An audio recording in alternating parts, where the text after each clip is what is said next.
Hi, this is Amitabh Bhattacharya and you are watching Bollywood Hungama.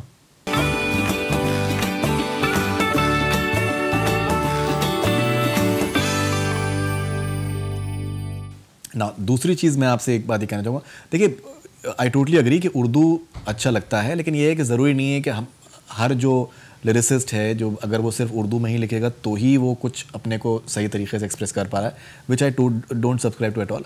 And the flip side to it has been that something जो कि हमेशा हमने आपके बारे में सुना है, बहुत से जो चाहे वो सिनेमा के जानकार हों, चाहे वो सिनेमा के जो पसंद करते हैं, कि उसमें कि आपकी लिरिक्स में एक सरप्राइज वैल्यू होती है.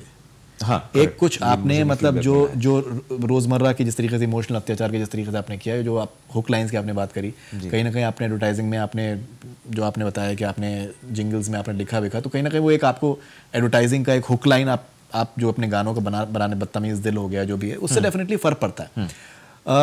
द फैक्ट इज़ कि शेक्सपियर के जो प्लेज हैं they were written for people, they were entirely written for people. और जो उनकी जो लाइनें हैं वो बिल्कुल एकदम ऐसी हैं जो कि पॉपुलर अपील करती हैं. Over a period of time they became literature that ways. तो उसमें कहीं ना कहीं जो आपका एक्सप्रेशन है, जो जिसके अंदर आप रोज़मर्रा की ज़बान को यूज़ करते हैं, वो आजकल की ज़बान है, तो उसको भी लुक डाउन अपॉन करना कहीं से भी बिल्कुल भी फेयर नहीं. And I think you should be proud of that as well. Absolutely. And जैसा कि आपने कहा कि कहीं ना कहीं लोगों का जो परसेप्शन था कि यार ये तो हल्के फुल्के गाने लिखता है जी, सो उसके पीछे उनकी गलती नहीं है, because ultimately they are gauging my work through whatever is coming out. जो अवेलेबल है उसके थ्रू गेज करें. मेरी करियर की शुरुआत ही हुई है इमोशनल अत्याचार, what to tell you darling क्या हुआ, स्मोकिंग निकले रहे धुआं. अब ये लाइंस लिख के एक बंदा इंडस्ट्री में आएगा तो उसका फर्स्ट इंप्रेशन तो वही हुआ. But which I always craved for कि मुझे और लिखने का मौका मिले.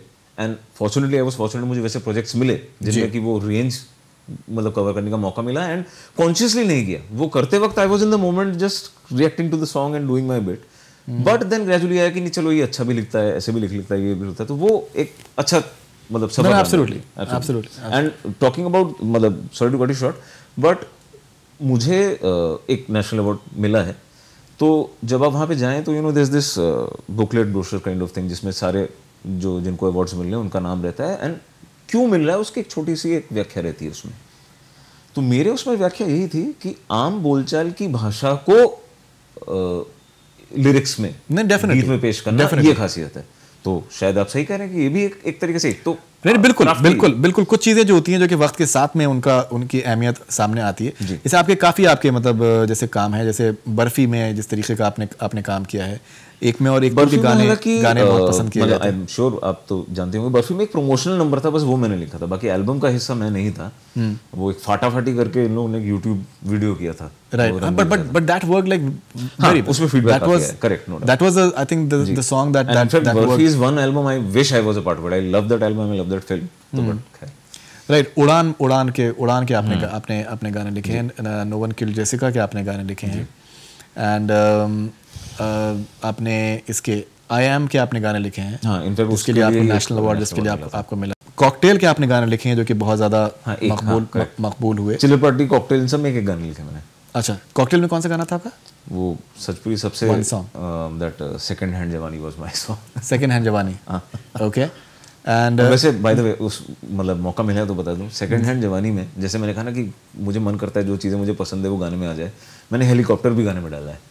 नहीं, but I think Second Hand Jawani was quirky. It was quirky. It was interesting. Was quirky it was because away from the album. Rest of बाकी का album देखे तो it's like a black sheep in the album. But नहीं, but that वो I think maybe आपका perception हो सकता है, but लेकिन ये है कि that अपने आप में expression तलाश करना वो भी जो है अपने आप में मेरे ख्याल से it's something which is not all that easy many times. There have been many songs. Lutera में आपने I think आपने लिखा है, which was a very nice film as well, and very serious sort of film as well. It's a very respectable sort of lineup that you've had over the years. But you say that you don't read much poetry. You don't like reading poetry. मतलब I won't say I don't like. I'm not a sustained reader. मैं पढ़ नहीं पाता हूँ. मतलब बहुत ज़्यादा मुझे स्क्रिप्ट भी पढ़ने को मिलते हैं तो मैं इंस्टॉलमेंट्स में पढ़ता हूँ. Right. My source is more the audio visual medium. मुझे कुछ देखने को सुनने को मिल जाए तो मैं ज़रूर करता हूँ. तो मैंने कोशिश भी की है मैं कि किताबें लूँ, ली हैं, थोड़ी बहुत शायरी पढ़ी, but I think you know शायद वो अंदर से है नहीं. I really couldn't get into it. मैंने कोशिश बहुत की.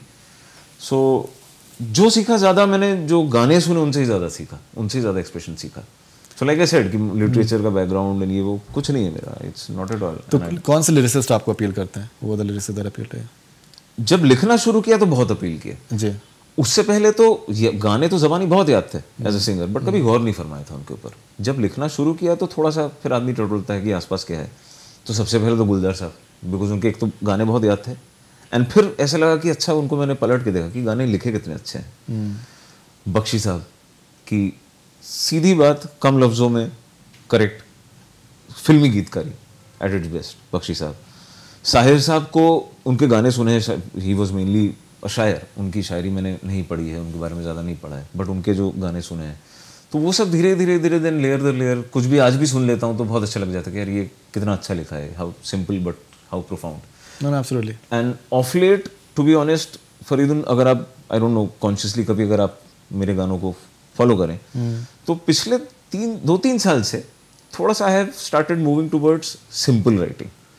मेरे शुरुआती दौर में for example DevD my first album, not emotional अत्याचार, वो तो एक ऑफ गाना था. बाकी अगर आप गाने सुने तो उनमें थोड़ी कॉम्प्लिकेटेड राइटिंग है कि उस वक्त वो ये वर्ड अच्छा लग रहा है, ये सुनने में अच्छा लग रहा है, फोनेटिक वैल्यू पे ज़्यादा लिखा. But later on I realise कि कई बार ऐसा होता है कोई गाना हम लिख के खुद खुश हो जाते हैं, हमारी टीम खुश हो जाती है, लेकिन जब वो बाहर एंड यूजर तक पहुंचती है वो पकड़ नहीं पाता है. व्हेन आई से पकड़ नहीं पाता है, वो समझ नहीं पाता कि बोला क्या जा रहा है उस गीत में. तो now I have come to realise कि जो सुन रहा है वो आप क्या बोल रहे हैं वो उसके लिए समझना बहुत ज़रूरी है. तो वो कोशिश मैंने करनी शुरू की. एंड इत्तेफाक से the album from which I started this outlook started changing was Bombay velvet. Because Bombay velvet में अनुराग कश्यप और अमित त्रिवेदी का मुझे ब्रीफ ये था कि हम जो म्यूजिक कर रहे हैं वो कॉमन मैन के लिए नहीं है. It's supposedly jazz, it's very niche. Your lyrics has to be as simple कि वो एक बार में सुन के समझ सकें. तो योर ब्रीफ इज बख्शी साहब, शैलेंद्र साहब, साहिर साहब. तो मैंने कहा चलो ठीक है, मैं कोशिश करता हूँ. कोशिश किया, करके मजा आया. तो भले ही वो एल्बम या फिल्म पे हमको फीडबैक नहीं मिला, वो चली नहीं, बट वहाँ से वो मज़ा मुझे आने लगा कि अगर आप पते की बात को, अच्छे थॉट को, अच्छी फिलोसफी को सिंपली कह सके तो I think that's even better. No, that's wonderful actually.